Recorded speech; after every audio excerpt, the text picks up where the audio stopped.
Therapy dudes, take away your stress, put you in a good mood. If you had them over, they would eat up all your food. It's time for therapy dudes. Hello, everybody. Oh, Hello, Andre. hello. Welcome to Therapy Dudes. After a long hiatus, we are back and better than ever. I mean, it sounds like you're really excited. I am very excited. Yeah. Just to do a quick intro of ourselves, this is Andre. Hello. That's Man, that's my you really love that. I do. I It's do. like, And I'm Dan Fox. see, that one just sounds better. It's No, good. no, no. I think Catchy. All right. All that's right. amazing. That's That is amazing. amazing. That is amazing. You're right. I mean that's legendary. I mean, he was legendary. I'm not him though. Before we get going, today's topic is going to be on seasonal depression, Ooh, right? What to do about it. Winter is coming. It's getting colder. Um, but before we get into that, I just want to shout out Boulder Psychological Services, longtime sponsor, great, great friends of the show, our best support. Check out Boulder Psychological Services for all your therapy needs on their yeah. website. So, Andre, I don't know if you've Yes. noticed, but it's been getting colder. Yeah. It's been getting darker. Just a tad bit. And I don't know if you've noticed this, but it feels like people are getting a little more moody. I mean, if it's you, you're pretty much always moody. So I don't. Oh, gazing! Gazing! I mean, I can't tell. There's always something going on, right? Because you got like four kids. How can you not be moody? But Right. yeah, people get depressed. Yeah, Y- yeah. I want to dig into that a little bit about like what's causing it and what we can do to support ourselves and others in this situation. That's going to be our theme for the next two podcasts. Right. This one's a little more theoretical. Yeah. Okay. Let's jump into it. So I think it's worth people just, thinking about their own experience and what's been going on in the last several weeks in comparison to, what was going on, say, over the summer or the beginning of the school year in August, September. Hmm. Um, and also what they are familiar with in terms of what happens in the winter months, what's going on for them in January and February. February is often a pretty tricky time for people. And if we're in a school-based rhythm, December can be extremely stressful, Because of like finals and stuff like that as undergrad and yeah. right? Absolutely. Right. Finals for people in high school, people in college. A lot of times the holidays have a lot of pressure with them, even though some of the family stuff can be really good. Some of it can also be stressful, and just all the extra travel and getting ready for the holidays. And if you've got kids, making it good for the kids. This can have, both ends to it. It can be positive and wonderful and memorable, but can also be like stressful and create a lot of extra tasks that we got to do and just logistical details. Yeah. So I think it's worth thinking about this ahead of time, right? Sort of like envisioning what we want our winter months to look like, what we want this kind of season to look like, and at the same time, reflecting on what have been the challenges in the past and how do we deal with things getting colder and darker and having a little more stress around the holiday season. And And still having to do all the same tasks, except it takes forever because you got to get through the roads and clean off your car and right, right. Just I think that's good. Just imagine like scraping ice off your car in the that morning as you're makes me like, miserable. right, just rushing to get out of Ugh. the house and get to Yeah. work. Um, so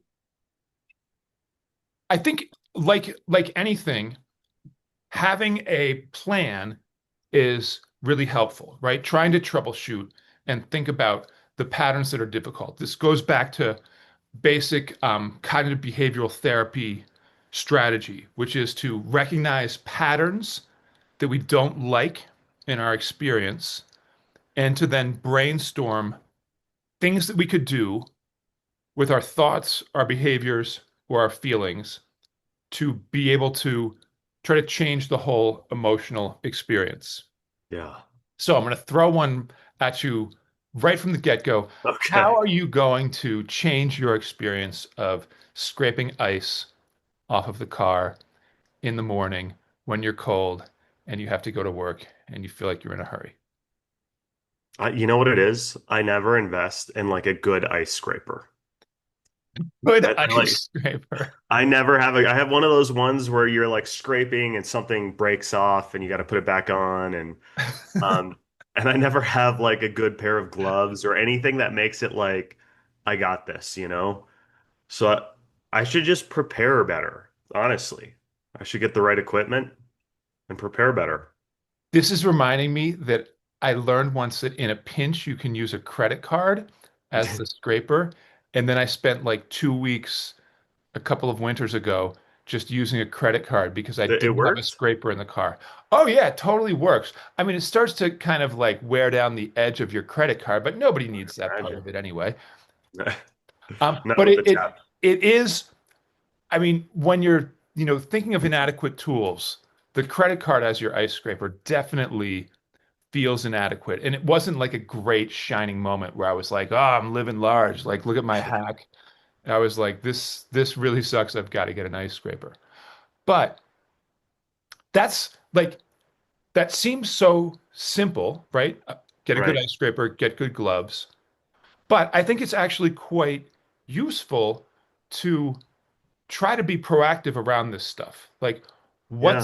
what's it gonna take to be able to like meet these challenges with some level of like, hey, I've got this. I'm taking care of the business of my life, right? Ice scraper, good pair of gloves, oftentimes going outside a couple minutes early, starting the car, getting it to warm up a little bit, especially on those really cold days where there's thick ice in the windshield, right? That can like help to reduce the amount of time that we're just sitting there scraping away.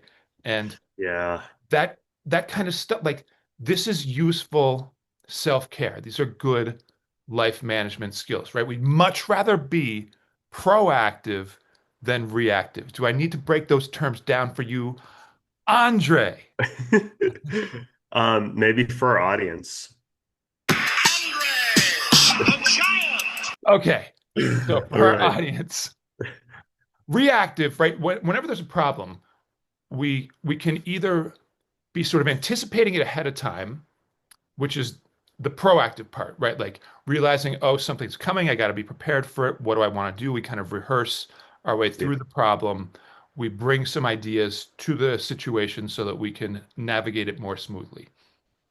Reactive is where we're just not like particularly prepared ahead of time. It's upon us.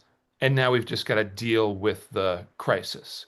And a lot of times, if we're just in reactive mode, we're not just dealing with the problem, but we're dealing with our emotional fallout, right? We haven't anticipated this coming, and now we're like, I got to deal with this. So that'll, like, if we're using this ice scraping as an example, right, that amplifies the issue. Not only do we have to like scrape the ice, but we're like, I gotta scrape the ice. Like, oh no, now I'm gonna be Becomes extra a late. major issue. This Yeah. sucks. I'm cold.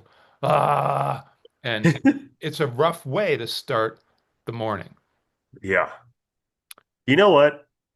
I don't think we as a species have like evolved out of wanting to enjoy the winter. Like the winter should have been something where we all slowed down and we all just kind of like made things cozy. Yeah. Not, it shouldn't have been a time where we're out and about and like driving places and going to work and stressing ourselves out. I just think naturally it goes against like our wiring. Like we're not supposed to be out and about in the deep cold. I mean, somehow our species had to survive the deep cold without the comforts of like a furnace for, you know, Right. a But million they years. went and hunted, you know, but they came back. But that's fun, right? Like it's not fun. It's not. That's fun trying to survive living outdoors in the snow, but At having least to you feel scrape a your sense of car, purpose, right? right? But At going to a least nine to they didn't five have to job, scrape the car. right? Well, you're just like, why am I can't tell you how many times it's been like terrible weather, and I'm going to like an agency job where there was nothing going to happen that day, right? And I'm just like, this doesn't feel like worth it. They got to hunt. We have to go to the grocery store to get our food. It's so lame. And they didn't have to deal with preservatives or artificial flavoring or They didn't have to worry about spicing their food. no, they just ate, you know. All right, But I don't hard to know, just compare points in time, right? Because I think, realistically, it's even definitely though more back then comfortable it now. seems like, excuse me, it seems like harder living, right? It was harder to get along and just sort of survive in those times. I think it was also a time of a more sort of embodied synchronous way of living and being, and that the complexities and overwhelm and the distress of modern day life and the anxiety that comes with it is, our generation's challenge. And Yeah. yes, we have all these creature comforts. Yes, we can get anything we want at the grocery store, but also, yes, a lot of people are really miserable. And it seems like, that's generally true, even more so than 5, 10, 15 years ago, right? It's been like increasingly Yeah. stressful for people. Right. Not to get Yeah. off track on the phones, but actually, as long as we're there, as Oh long God. as we're Okay. there, I want to We introduce, can't skip the phone. right? We can't skip the phone, but I want to introduce another aspect of our show, which is going to be, and we did this in the previous iteration of the show, but I want to bring it back because I feel like it's a nice piece, which is getting into the current events, right? The current news of the day Okay. and how that, overlaps with psychology and therapy. So I was looking at recent news articles and I came across this one that I thought was very interesting. Its headline is "Stressed by Current Events? Hmm. Instead of unplugging, a Pittsburgh psychology researcher says lean in." Oh, Right? interesting. Okay. Yeah. So this is like, with economic uncertainty, a blitzkrieg of action in Washington, D.C., keeping up with the news lately can be stressful. And whether someone is glued to the radio or television newscast all day long, or keeping up with the world via push notifications on their phone, the pace and alarming nature of the news cycle can feel overwhelming. I'm going to summarize. This is not a new phenomenon. Rapid headlines filled with fear and uncertainty pinged their way into our minds in the early months of COVID. Psychology experts often advise unplugging to escape from the weight of current events and regulate the nervous system. Okay. But not veteran social psychologist at Carnegie Mellon. Who is this guy? David Cresswell. David Cresswell is championing another approach, wanting people to lean into the discomfort of the current moment. He compares it to a workout for your brain and managing stressful information as a strength to build. Like resiliency. He wants you to build resiliency. Right, right. It's like feeling overwhelmed more quickly. He suggests get your mind to the gym. If you look at these strategies like exercise, journaling, or mindfulness meditation, these are all strategies for teaching people how to start to work with uncomfortable body sensations or emotions they might be dealing with. Hmm. So, what do you think? Is this like, hey, what an opportunity? We have all of this stressful news coming at us 24/7 and overwhelming our nervous system. Why not just journal or hop to the gym and take care of it? I mean, if he means literally going to the gym, like that would be nice. But I mean, I guess I don't understand the concept. Like he's saying lean into like read it more, seek out this information. Like what is he saying exactly? I don't know if it's like do more as much as like embrace it as an opportunity to strengthen your distress tolerance. All right, so that's what he's talking about, increasing the window of tolerance for your anxiety or depression or whatever, right? Right, right.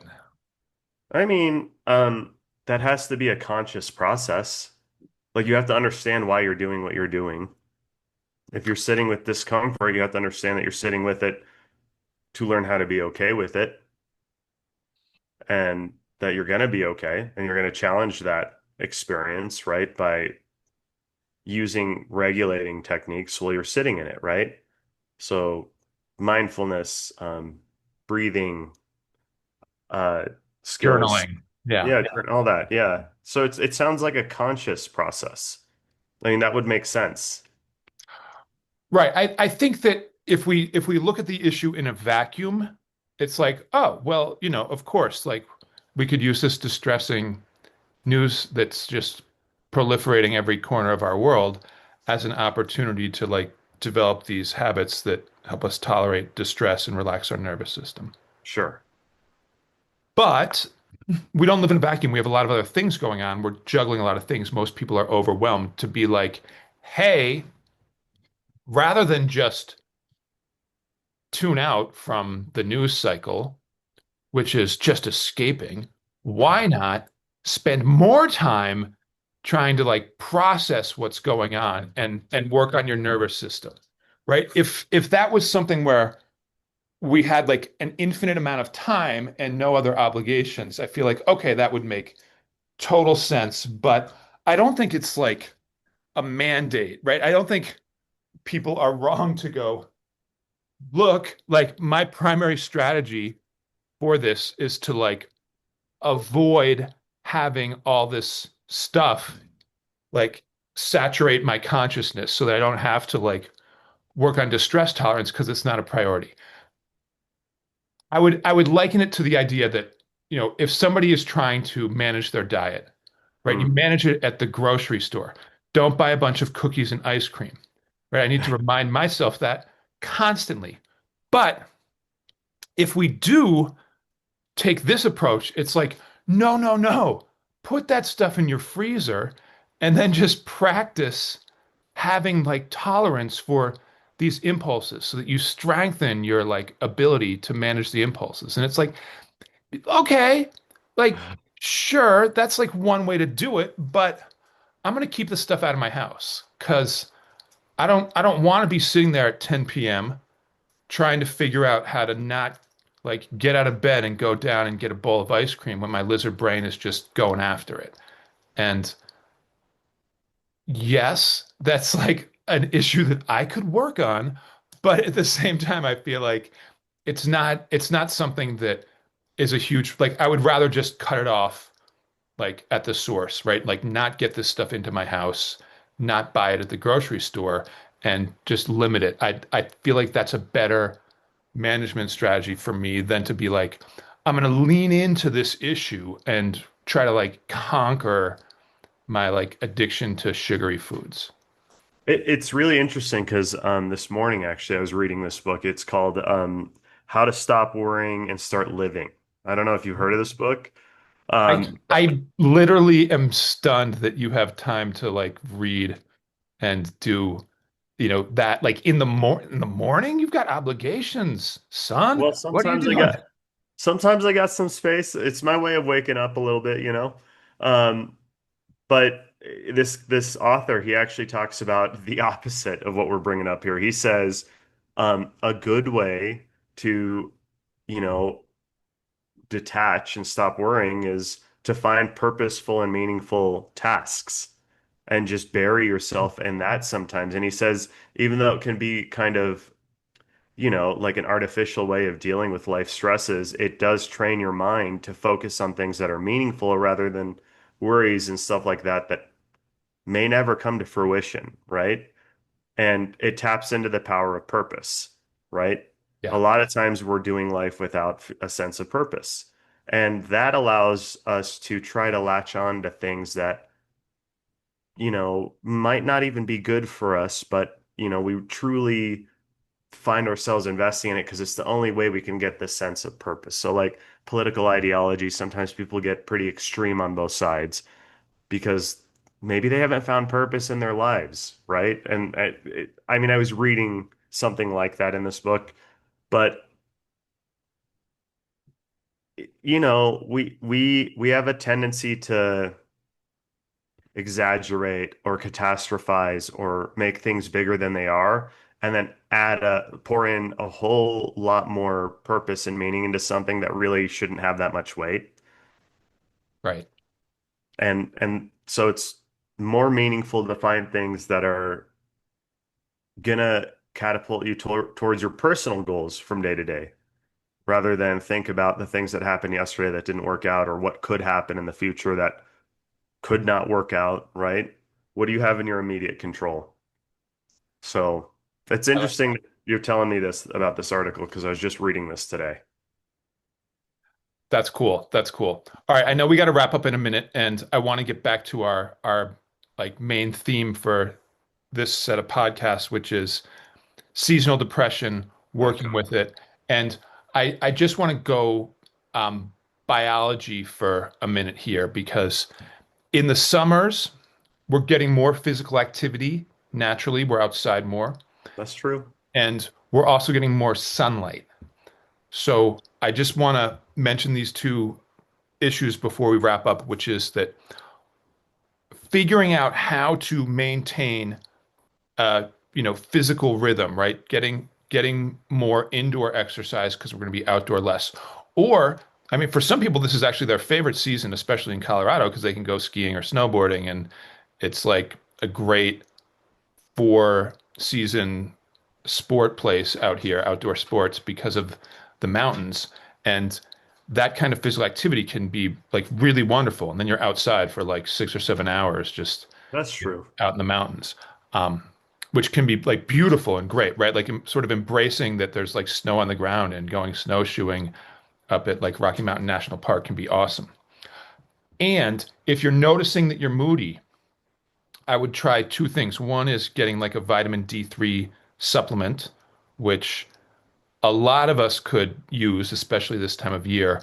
And the other is getting one of those lights for where you do, you know, most of your sit down work, right? If it's like in your office, get a full spectrum sunlight little like lamp. They're not expensive, right? They're on Amazon for like somewhere between like 25 and Do they $30. actually work? Does it actually like do anything? So when the pandemic started, I decided I was going to like try all these different self-care tools that I had, heard about in the past just to like try to optimize not going stir crazy and all that with the pandemic energy. So that's one of the things that I got that I still use today. Wow. In fact, it's within arm's reach right here. I know you can see it, Wow, right? look at that. Right? I've got my full spectrum Quite the eye lamp. catcher. Yeah, and I'll just turn that on and have it like shining while I'm, doing my Zoom meetings during the day. And it works really, really well. Even if it's a placebo effect, I don't know, but it's like I'm glad I'm doing it.